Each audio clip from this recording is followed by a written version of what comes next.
वज़ीर-ए-आज़म शहबाज शरीफ की सदारत में कौमी सलामती कमेटी का अहम इजलास हुआ। मुल्क में तशद्दुद और शरपसंदी किसी सूरत बर्दाश्त न करते हुए ज़ीरो टॉलरेंस पॉलिसी अपनाई जाएगी। 9 मई को कौमी सतह पर यौम सियाह के तौर पर मनाने का ऐलान भी किया गया। जावेद हुसैन की रिपोर्ट देखिए। इजलास में सिविल और अस्करी क़यादत की अहम बैठक, मुल्क की सियासी व माशी सूरत-ए-हाल पर मुशावरत, इलामिया जारी कर दिया गया। वज़ीर-ए-आज़म हाउस में होने वाले इजलास में वफाकी वज़रा, chairman joint chief of staff committee, तीनों सर्विसेज चीफ, सलामती से मुतल्लिक इदारों के सरबराहों और दीगर आला हुकाम ने शिरकत की। वज़ीर-ए-आज़म ऑफिस से जारी इलामिया के मुताबिक इजलास ने आदा किया कि मुल्क में तशद्दुद और शरपसंदी किसी सूरत बर्दाश्त न करते हुए ज़ीरो टॉलरेंस पॉलिसी अपनाई जाएगी। इजलास ने 9 मई को कौमी सतह पर यौम सियाह के तौर पर मनाने का ऐलान किया। कौमी सलामती कमेटी के शुरका ने मुसल्लह अफवाज के साथ मुकम्मल यकजहती का इजहार किया। शुरका ने ज़ाती मफादात और सियासी फायदे के लिए जलाओ गिराव और फौजी तनसीबात पर हमलों की सख्त अल्फाज में मजम्मत की। शुरका ने इस अज़म का इयादा किया कि फौजी तनसीबात और अवामी इमलाक की खुरमत व वकार की खिलाफ वर्जी कतई बर्दाश्त नहीं की जाएगी।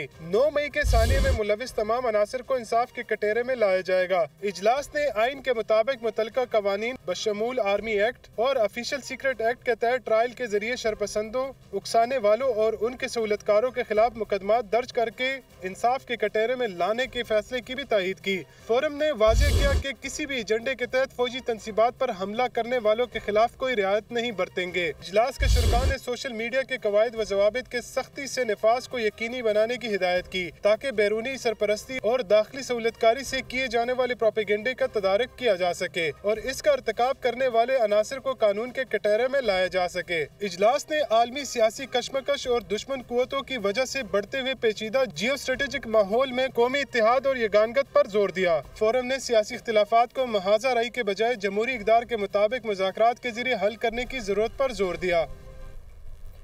वज़ीर-ए-आज़म शहबाज शरीफ ने कहा है कि 9 मई मुल्क की तारीख का स्याह तरीन दिन था। अफसोसनाक वाक़यात के बाइस हमारे सर शर्म से झुक गए। बुलवाइयों को उकसाने वाले किसी रियायत के मुस्तहिक नहीं, मैं भी कहूँ तो जिम्मेदारों को ना छोड़ा जाए। वो कौमी सलामती कमेटी के इजलास से खिताब कर रहे थे।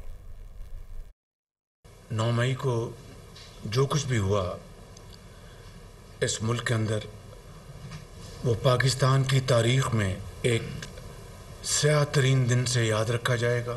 पाकिस्तान के असली दुश्मन ने 75 साल में वो ऐसे घिनौने काम करने में वो कामयाब नहीं हुआ जो कि ये जथा कामयाब हो गया। बलवाइयों को उकसाया, उनको लीड किया, अपने सामने ये तोड़ फोड़ और घरों को आग लगाई और दूसरे जो बड़े पुराने रेलिक्स हैं उनको उठाकर ज़मीन पर फेंका, उनको तोड़ा और शहीदों और गाजियों की बेहुरमती की। वो किसी रायत के वो काबिल नहीं हैं। उनको हर सूरत कानून के कटहरे में लाना होगा। और अगर वज़ीर-ए-आज़म भी कहे कि इस फलां को छोड़ दो तो वज़ीर-ए-आज़म का हुक्म मानने से इनकार कर दो। 72 घंटे की मैंने उनको बाकायदा एक टाइम लिमिट दी कि इसके अंदर आप सबको गिरफ्तार करके इनके मुकदमात दर्ज कराएंगे। फवाद चौधरी ने कहा कि 9 मई के वाक़यात इंतहाई काबिल शर्म थे। हर शख्स रंजीदा है, शफाफ तहकीकात होनी चाहिए और मुलव्वस अफराद का ताल्लुक ख्वाह PTI से हो, करार वाक़ई सजा मिलनी चाहिए। पाक फौज है तो पाकिस्तान है और पाकिस्तान है तो हम सब हैं। वो इस्लामाबाद हाई कोर्ट में मीडिया टॉक कर रहे थे। मेरा ताल्लुक ज़िला झेलम से है। हमारा जो तमाम इलाका है, तमाम जो ज़िला है, ये शहीदों का और गाजियों का मस्कन है। हमारा तो कोई कब्रिस्तान ही नहीं है जहाँ पे कोई शहीद दफन नहीं है। 9 मई को जो वाक़यात पेश आए, जिस तरह से कोर कमांडर लाहौर के घर के ऊपर जो वाक़या पेश आया, जो GHQ में मामला पेश आया, हर वो शख्स जिसका ताल्लुक़ पाकिस्तान से है, जिसका ताल्लुक़ पाकिस्तान की फ़ौज से है, ज़ाहिर है कि वो इस पर रंजीदा है और उसका दिल खून के आंसू रो रहा है। मैं तहरीक इंसाफ के तर्जुमान की हैसियत से ये समझता हूँ कि ये वाक़यात इंतहाई काबिल शर्म थे और ये कभी भी नहीं होने चाहिए और इसके ऊपर जो तहकीकात हों और तहकीकात में जो भी लोग मुलव्वस हैं, चाहे वो PTI के हैं चाहे PTI के नहीं हैं, वो उस इंक्वायरी के नतीजे में उनको करार वाकई सज़ा होनी चाहिए। हमारा पाकिस्तान से ताल्लुक़ है और जिसका पाकिस्तान से ताल्लुक़ है वो ये समझता है कि पाकिस्तान की फ़ौज से उसका ताल्लुक़ है, क्योंकि फ़ौज है तो पाकिस्तान है और पाकिस्तान है तो हम सब हैं। लिहाजा इसी नुक्ता नज़र और इसके मद्देनज़र जो है वो हमें अपनी पॉलिसीज़ को बनाना चाहिए। इसके मुताबिक ही हमने इंशाअल्लाह ताला आगे बढ़ना है। पुलिस ने अगर गिरफ़्तार करना हुआ तो यहाँ पे हमें बाकी देखना। फवाद चौधरी की 3 MPO के तहत गिरफ्तारी पर रिहाई के हुक्म के बाद पुलिस की इन्हें दोबारा गिरफ्तार करने की कोशिश। PTI रहनुमा भागकर वापस अदालत पहुंच गए। इस्लामाबाद हाई कोर्ट ने फवाद चौधरी को किसी भी मुकदमे में गिरफ्तार करने से रोक दिया है।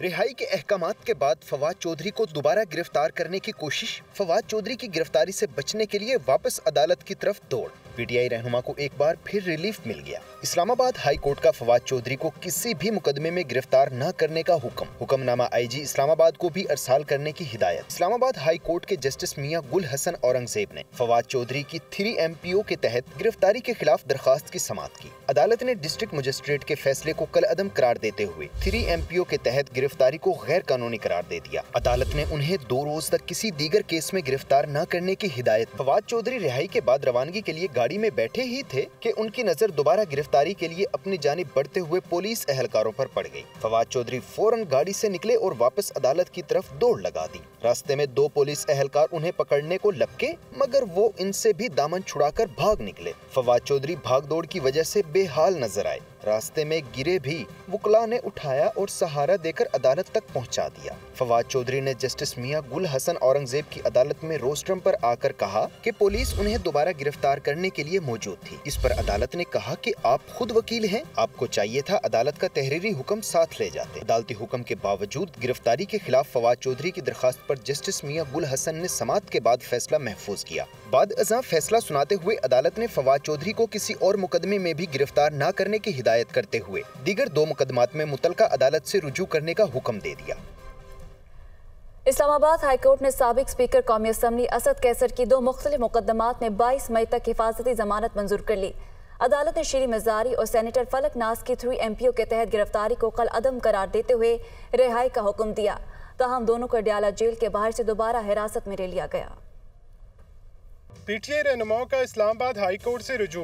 असद कैसर को रिलीफ मिल गया। शीरी मजारी और सेनेटर फलक नाज चंद मिनट के लिए रिहाई के बाद दूसरे मुकदमे में गिरफ्तार। असद उमर को फैमिली और वकला से मिलने की इजाजत दे दी गई। मान मजारी ने अपने ट्वीट में बताया कि डॉक्टर शीरी मजारी और सेनेटर फलक नाज चित्राली को रिहाई के फौरन बाद दोबारा हिरासत में ले लिया गया। PTI रहनुमाओं को अडयाला जेल के बाहर से इस्लामाबाद पुलिस ने गिरफ्तार किया और नामालूम मकाम की तरफ ले गए। इससे कबल इस्लामाबाद हाई कोर्ट ने 3 MPO के तहत दोनों खवातीन रहनुमाओं की गिरफ्तारी को कलअदम करार देते हुए फौरी रिहाई का हुक्म दिया था। दौरान समाअत अदालत ने रिमार्क्स दिए कि शीरी मजारी तो काफी बीमार हैं। इस्लामाबाद हाई कोर्ट के जस्टिस अरबाब मोहम्मद ताहिर ने असद कैसर की 2 मुकदमात में बुरी जमानत की दरख्वास्त पर समाअत की। ताहम दहशतगर्दी की दफात के तहत दर्ज मुकदमे में हिफाजती जमानत की दरख्वास्त पर समाअत जस्टिस मियां गुल हसन औरंगजेब की सरबराही में 2 रुकनी बेंच ने की। अदालत ने 7 रोज की हिफाजती जमानत मंजूर करते हुए असद कैसर को मुतलका अदालत में पेश होने का हुक्म दे दिया। इस दौरान 3 MPO के तहत भी असद कैसर को गिरफ्तार नहीं किया जा सकेगा। असद उमर की एहलिया भी शोर से मुलाकात की इजाजत न मिलने पर अदालत आलिया पहुंच गई। जस्टिस गुल हसन की अदालत में दलाइल के दौरान वकील आमना अली एडवोकेट का कहना था कि असद उमर की फैमिली को मिलने नहीं दिया जा रहा। फैमिली से मुलाकात उनका आईनी हक है। अदालत ने असद उमर की फैमिली और वकला से मिलने की इजाजत दे दी। अदालत ने असद उमर के मेडिकल चेकअप का हुक्म भी दे दिया। मुस्लिम लीग नून की चीफ ऑर्गेनाइजर मरियम नवाज का सियासी मुखालिफिन पर तंज। कहा, देखा सुना और पढ़ा तो ये था कि सियासी लीडर और कारकुन घबराते नहीं, बहादुरी से गिरफ्तारियां पेश करते हैं, हौसले से कैदोबंद का सामना करते हैं। मरियम नवाज ने ट्वीट में कहा कि लीडर बड़ी से बड़ी कुर्बानी देने से गुरेज नहीं करते, नाकाबिल इतलाफी नुकसानात बर्दाश्त करते हैं, लेकिन तारीख में पहली मरतबा एक इनकलाबी जमात ऐसी भी आई है जिसने डर के मारे टांग पर प्लस्तर चढ़ाने, सर पर बाटियां रखने, व्हील चेयर्स पर बैठ जाने, हॉस्पिटल्स कोर्ट रूमों में छुप जाने और जूतियां छोड़कर दौड़ें लगाने की नई तारीख रकम की है।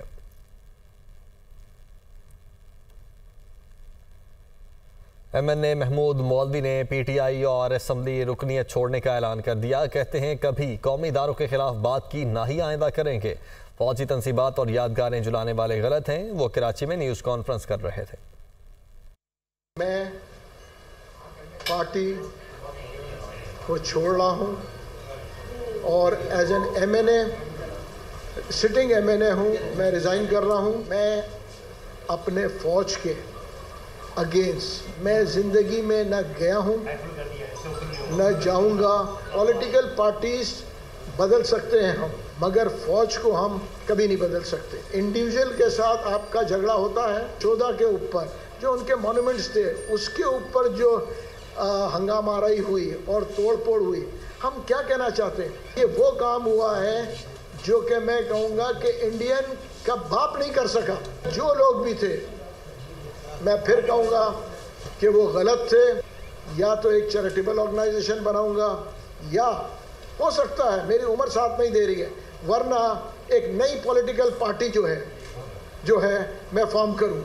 हर पार्टी जब उतरी है उन्होंने फौज की बुराई की है। बाकी पार्टी के लोगों से भी कहूँगा कि ये खौफ का बुत तोड़े। खान साहब खुद कहते थे कि जी फौज हमारी बैकबोन है। PTI के जो लोग मुलविस थे उनको सजाएं मिलनी चाहिए। मैं बिल्कुल बोल रहा हूँ। नहीं, मेरा इशारा खान साहब की तरफ इसलिए नहीं है क्योंकि देखें बहुत सारे लोग समझते हैं कि हर चीज़ खान साहब करते हैं। खान साहब हर चीज़ नहीं करते, ये पूरी पॉलिटिकल पार्टी है।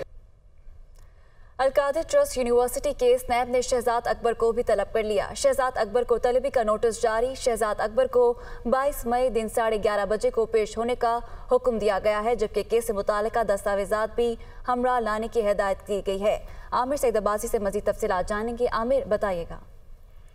देखिए, नैब ने अलकादिर ट्रस्ट यूनिवर्सिटी केस में तहकीकात का दायरा वसी कर दिया है और चेयरमैन तहरीक इंसाफ इमरान खान को 18 मई को तलब किया गया और अब शहजाद अकबर जो साबिक वजीर आजम इमरान खान के मुशीर थे उनको भी नोटिस जारी कर दिया गया है। तलबी का समन जारी किया गया है और इस समन में ये कहा गया है कि 22 मई को शहजाद अकबर नैब की कंबाइंड इन्वेस्टिगेशन टीम के सामने पेश हो और जो अलकादिर यूनिवर्सिटी ट्रस्ट केस है उससे मुतल्लिक तमाम जो डॉक्यूमेंट्स हैं, दस्तावेजात हैं, वो हमरा लाएं ताकि इस मुकदमे की तफ्तीश को मुकम्मल किया जा सके।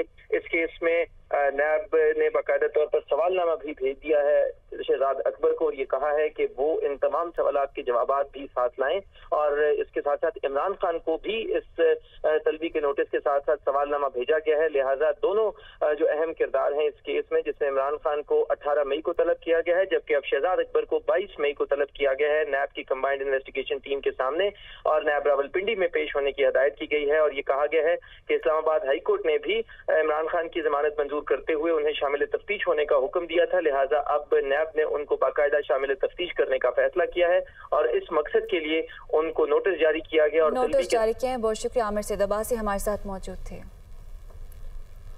कौमी असम्बली ने तौहीन पार्लियामेंट बिल 2023 कसरत राय से मंजूर कर लिया। पार्लियामेंट किसी कमेटी की तहकीर या रुकन का इस्तेहकाक मजरूह करने पर 6 माह कैद, 10 लाख रुपए जुर्माना या दोनों सजाएं भी दी जा सकती हैं। मज़ीद तफसीलात इस रिपोर्ट में देखिए।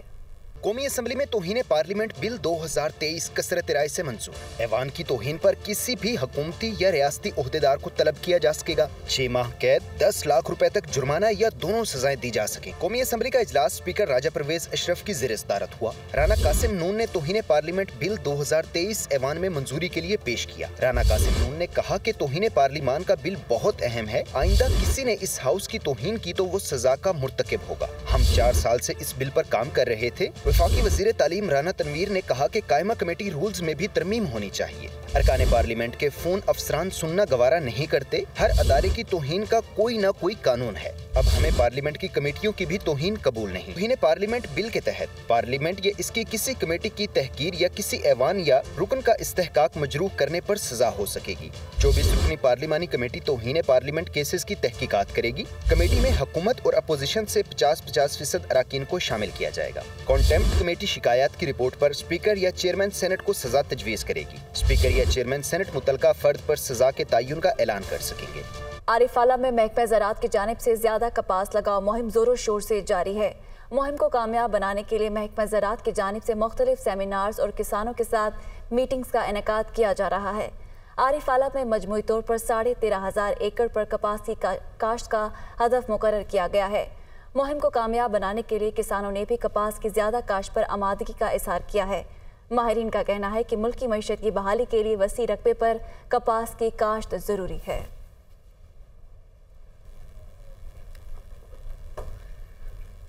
कराची में पानी की किल्लत को दूर करने के लिए पानी के बड़े मंसूबे KF4 की तकमील जल्द करवाने के लिए वफाकी हुकूमत मुतहर्रिक हो गई है। KF4 मंसूबे को CPEC में शामिल करने की तजवीज़ पर इस्लामाबाद में अहम इजलास हुआ। तफसीलात देखिए मोहम्मद अली हफीज की इस रिपोर्ट में। बड़े शहर का बड़ा मंसूबा K4, पानी के इस बड़े मंसूबे की तकमील आखिर कब होगी? इस प्रोजेक्ट को किन मसाइल का सामना है? K4 मंसूबे को क्या CPEC प्रोजेक्ट में शामिल किया जा सकता है? इन तमाम नुकात पर तफसीली बातचीत की गई। इस्लामाबाद पार्लियामेंट हाउस में वफाकी वजीर आबी वसाइल की जेर सदारत होने वाले अहम इजलास में, जिसमें चेयरमैन वापडा, सेक्रेटरी बल्दियात Sindh, CEO Karachi water board, CEO HESCO, commissioner Hyderabad और प्रोजेक्ट डायरेक्टर K4 ने शिरकत की। इजलास में प्रोजेक्ट डायरेक्टर ने K4 की ताज़ा तरीन सूरत हाल पर रिपोर्ट पेश की। बताया जाता है कि 2007 में शुरू होने वाले K4 मंसूबे की लागत 126 अरब रुपए तक पहुंच गई है, जबकि माहिरीन मजीद 52 अरब रुपए के अखराजात बता रहे हैं। हुकाम के मुताबिक K4 की तकमील में सबसे बड़ा मसला फंड्स का है, जिसको दूर करने के लिए K4 को CPEC प्रोजेक्ट में शामिल करवाने की तजवीज़ पर अहम सरकारी इदारों और आला हुकाम से मशावरत की जा रही है। पेशावर में सिविल सोसाइटी की खवातीन, तलबा और साबिक खातून MPA समर बलोर ने रेडियो पाकिस्तान पेशावर का दौरा किया। तमाम अफराद ने इमारत में तोड़ फोड़ पर अफसोस का इजहार किया। पेशावर की तबाशुदा इमारत का दारुल अतफाल के तलबा और साबिक खातून MPA समर हारून बिलोर के हमरा खवातीन ने दौरा किया। तबाशुदा इमारत पर फूलों का गुलदस्ता रखा। शुरका को स्टेशन डायरेक्टर ने तबाशुदा इमारत के बारे में ब्रीफिंग दी। बच्चों और खवातीन ने तबाशुदा इमारत के मुख्तलिफ हिस्सों का जायजा लिया। शुरका ने तोड़ फोड़ पर इज़हार अफसोस किया और पाक फौज की काविशों से रेडियो पाकिस्तान पेशावर में दोबारा नशियात शुरू करने पर उनका शुक्रिया अदा किया। साबिक खातून MPA समर हारून बिलोर का कहना था कि रेडियो पाकिस्तान पेशावर हम सबका था। बच्चों ने इस रेडियो स्टेशन से कुछ सीखना था। नफरत की सियासत से कुछ मिलने वाला नहीं है। ये हम सब का विरसा था, ये इन बच्चों का विरसा था। जो तकरीरें, जो ड्रामे, जो मिली नगमे जलाए गए हैं, वो हम सब की हिस्ट्री थी। इन बच्चों ने उससे बहुत कुछ सीखना था, लेकिन अगर उससे नहीं सीख सके तो इस वाक़ये से हमारी कोशिश है कि हमारी आने वाली नस्ल ये सीखे। दारुल अतफाल के बच्चों और खवातीन के दौरे रेडियो पेशावर का मकसद ये है कि बच्चों को जिंदगी के तल्ख यादों से सबक सीखना है और अपने आप में बर्दाश्त का मादा पैदा करना है।